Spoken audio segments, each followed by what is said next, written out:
1986 ஸ்ரீவைகுண்டம் ஒன்றிய பெருந்தலைவர் ஏரல் எஸ்பி முத்து அவரை உங்களுக்கு ஞாபகம் இருக்கிறதா? அண்ணன் ஸ்டாலின் அவர்களே, திருநெல்வேலி தூத்துக்குடி மாவட்டம் ஒன்றாக இருந்த பொழுது இந்த மாவட்டத்தினுடைய மாவட்ட செயலாளராக படை நடத்தினான், பகையை உடைத்தெறிந்தான், கராக்கிரகத்தின் கதவை தட்டினான். ஈரா கிருஷ்ணன் உங்களுக்கு ஞாபகம் இருக்கிறதா? இதே மாவட்டத்தில் கடலாடும் மீனவர்களின் பிரதிநிதியாக கரையிலே பிறக்க வைத்தான், கடலிலே பிழைக்க வைத்தான், காலமெல்லாம் கண்ணீரில் மிதக்க வைத்தார் என்று கடலோடு வாழ்க்கை நடத்துகிற மீனவர்களின் ஒரே பிரதிநிதியாக இருந்தானே மணவை பெந்தலின். அவனுக்கு, அவன் குடும்பத்திற்கு இந்த கட்சியில ஒரு இடம் உண்டா?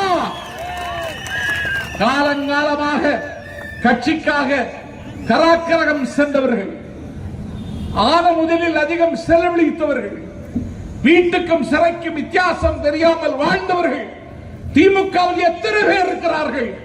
நாஞ்சில் சம்பத்திடம் பட்டியல் இருக்கிறது. உனக்கு திமுகவுக்கு தலைமை தாங்க உதயநிதி தான் கிடைத்தாரா? உதயநிதிக்கு என்ன தெரியும்? ஒரு திருக்குறளை ஒழுங்காக சொல்ல சொல்லுங்க.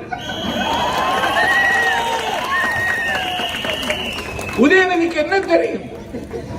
மாநில சுயாட்சியை பற்றி ஒரு மணி நேரம் பேச சொல்லு, நான் பேசுவதை நிறுத்தி விடுகிறேன். உதயநிதிக்கு என்ன தெரியும்? ஆதிக்க இந்தியின் கோர முகத்தை ஒரு மணி நேரம் மேடையிலே பாடம் நடத்த தெரியுமா தம்பி உதயநிதிக்கு? இது அண்ணாவின் இயக்கம், மறந்து விடாதே. உலகை குலுக்கிய புரட்சிகளை, உலகை திருத்திய உத்தமர்களை, உலகத்தின் உருவம் உருமாறிய விதங்களை இந்த நாட்டு திமுக மேடைகளில் அண்ணா சொல்லி தந்தார். திமுக மேடைகள் இன்றைக்கு மாலை நேரத்து பல்கலைக்கழகங்கள் என்றார் அண்ணா. இன்றைக்கு அங்கே யார் பேசுகிறார்கள்? யாரை பேச வைக்கிறீர்கள்? வாடகை பேச்சாளர்களை வாங்கி வைத்து திமுக மேடைகளிலே தப்பாட்டம் நடத்துகிறீர்கள். உதயநிதி தான் உங்களுக்கு கிடைத்தாரா? திமுக தியாகம் செய்தவருடைய பட்டியல் நாஞ்சில் சம்பத்திடம் இருக்கிறது, தருகிறேன். அவரை முதலமைச்சராக்குவதே எங்கள் வேலை என்று முடிவெடுத்துவிட்டு தகப்பன் முதலமைச்சர், மகன் துணை முதலமைச்சர்.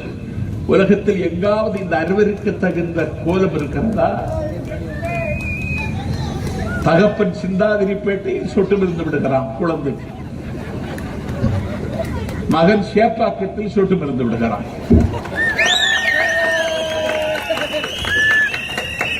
தகப்பனை மகனையும் தவிர வேற ஆளே இல்லையடா. மு.க. ஸ்டாலினுக்கு மார்ச் 1ஆம் தேதி பிறந்த நாள்.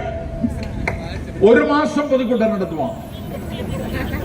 உதயநிதிக்கு கடந்த மாதம் 27ஆம் தேதி பிறந்த நாள். ஒரு மாசம் கூட்டம் நடத்துறான். ஆணாக பிறந்த தமிழனை, என்னை போல் 1000 பேரை உருவாக்கிய ஞான பண்ணை, அண்ணாமலை பல்கலைக்கழகத்தின் மாணவராக இருந்த பொழுது அண்ணாவின் அணிவகுப்பில் இணைத்துக் கொண்டவன், கலைஞர் கருணாநிதியே திருவாரூரில் அவரை அழைத்து கூட்டம் போட்ட வரலாற்றுக்குரியவர் பேராசிரியர். அவர் பிறந்த நாள் டிசம்பர் 19. அடையாளத்துக்காவது ஒரு கூட்டம் நடத்தினீர்களா? உங்களுக்கு உதயநிதி தானா? இப்பொழுது அவனுக்கு ஒரு மகன் வந்திருக்கிறான், இன்ப நிதி. எல்லாமே நிதிதானடா. இது இதய நிதி என்ன? இன்ப நிதி வழங்கும் பராசக்தி. ஜனநாயகனுக்கு எதிராக பராசக்தியா? ஓடிச்சா பராசக்தி? ஓடாது. பராசக்தி ஓடவில்லை என்று தெரிந்த பொழுதே உங்களுக்கு புரியவில்லையா? உங்கள் நாடகம் இனிமேல் நடக்காது. ஜனநாயகன் வராது என்று கருதினீர்களா? நதி நடக்க மறுத்தாலும் வெள்ளம் நிற்காது. தேதிகள் கிளிவடவுடன் விடாவிட்டாலும் நாளை நடக்கும். ஜனநாயகம் வரும். ஜனநாயகம் வரும் பொழுது உங்கள் நாற்காலியிலிருந்து நீங்கள் நகர வேண்டியது வரும். நீங்கள் ஆட்சியை நடத்துகிறீர்கள். உதயநிதிக்கு பட்டம் சூட்டுவதற்கு தீபங்கள் சிரிக்கிற திருவண்ணாமலைக்கரையிலே வடக்கு மண்டல இளைஞரணி மகாநாடு 1,35,000 பேர் வருவார்கள். 1,35,000 நாற்காலி போடப்பட்டிருக்கிறது. 1,30,000 பேர் தமிழ்நாட்டின் எல்லா திசையிலிருந்து அங்கு வந்து குவிகிறார்கள். எல்லோருக்கும் நாற்காலியில பிளாஸ்டிக் பை போட்டு, பிளாஸ்டிக் பையில பொருள் போட்டு ஒரு பைய வச்சிடறாங்க நாற்காலியில். நான் மேடைக்கு வந்த பிறகு காஃபி வேணுமான்னு கேட்டாங்க. இந்த ஜக்கில் காஃபி கொண்டு வந்தாங்க. நான் இந்த மாதிரி காஃபி குடிக்கிறது இல்லை. தண்ணி குடிக்கிறீங்களான்னு கேட்டாரு மாவட்டம். குடிக்கணும்னா குடிக்கிறேன், பேசிட்டு இருமே இறங்கி ஒண்ணுக்கு போயிடுவேன் அப்படின்னு சொன்னேன். வேண்டாங்கிறாரு. ஒரு 10 பொருள் அந்த பிளாஸ்டிக் பாக்கெட்ல இருக்கு. மட்டன் பப்ஸ், கடலை மிட்டாய், மர்ஃபி, மிக்சர், ஜூஸ், தண்ணி, பன்னு, காரசேவ், எவ்வளோ 10 பொருள் வச்சிருக்கான். வாங்கி அவன் தின்னுகிட்டே இருக்கான். ஸ்டாலின் பேசிக்கிட்டே இருக்கான். தின்னுகிட்டே இருக்கான், அவன் பேசிக்கிட்டே இருக்கான். ஸ்டாலின் பேசுறத ஒரு வயலும் கேட்கல. எல்லாரும் தின்னுட்டு சனி எப்ப தொலையும்னு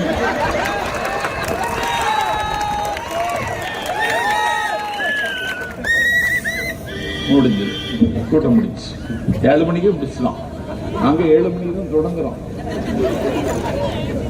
அந்த கூட்டத்தில் ஸ்டாலினுக்கு ஒரு வெள்ளி நாற்காலி போட்டார்கள். நான் தாவேக்கா தம்பிகளுக்காக பேசல, பொதுமக்களுக்காக பேசுகிறேன். இன்னைக்கு தங்கம் 1,29,000 ரூபாய், வெள்ளி இன்னைக்கு 18,000 ரூபாய் ஏறியது. 1000 ரூபாய் கொடுத்து என்னுடைய தங்கைக்கு ஒரு வெள்ளி மூக்குத்தி வாங்கலாம் என்று நினைத்தால் இன்னைக்கு முடியல. 1000 ரூபாய்க்கு தான் வெள்ளி மூக்குத்தி வாங்கணும்னு நினைச்சா முடியல. மூக்கு மூலியா இருக்கு, காது மூலியா இருக்கு. ஒரு வெள்ளி மூக்குத்தி வாங்கி போடலான்னு நினைச்சா என்னுடைய தங்கைக்கு முடியல. என் பெருமைக்குரியவர்களே, தமிழ்நாட்டின் முதலமைச்சருக்கு திருவண்ணாமலையில் வெள்ளியினால் செய்த நாற்காலி. இன்னைக்கு திருச்செங்கோவில் தரிசனத்திற்கு இந்த மாவட்டத்தின் தகவல் தொழில்நுட்ப பிரிவை வெற்றிகரமாக இயக்கி வருகின்ற வள்ளல் குணம் கொண்ட என்னுடைய வாஞ்சை நிறைந்த நண்பன் நீதிபாலன் என்னை திருச்செந்தூர் கோவில் தரிசனத்திற்கு அழைத்துச் சென்றார். நான் முருகனை தரிசிப்பதற்கு திருச்செந்தூர் கோவிலின் வாசலில் நின்று கொண்டு நான் போகிறேன். எல்லா இடங்களிலும் இந்த நாட்டில் அடுத்த வேளைக்கு உணவில்லாமல் தவிக்கிற ஏதுமற்ற ஏழைகளை நான் பார்க்கிறேன்.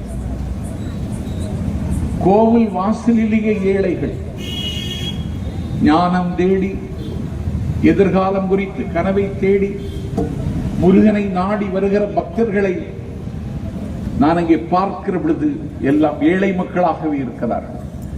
1000 ரூபாய்க்கு வெள்ளி மூக்குத்தி வாங்க வழியில்லாமல் என்னுடைய தங்கை தவிக்கிறாள்.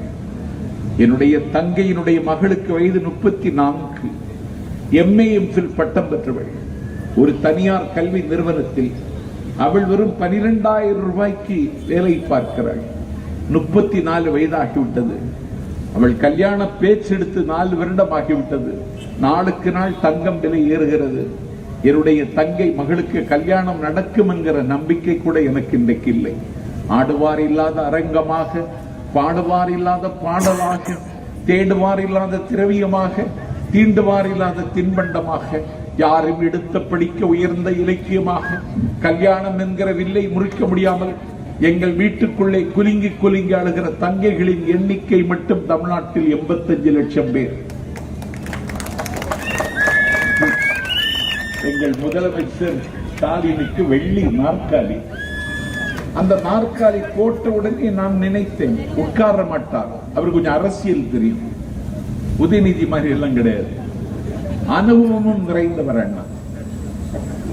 அண்ணன் வெள்ளி நாற்காலி போட்டால் உட்கார மாட்டார்னு நினைச்சேன், உட்கார்ந்துட்டார்.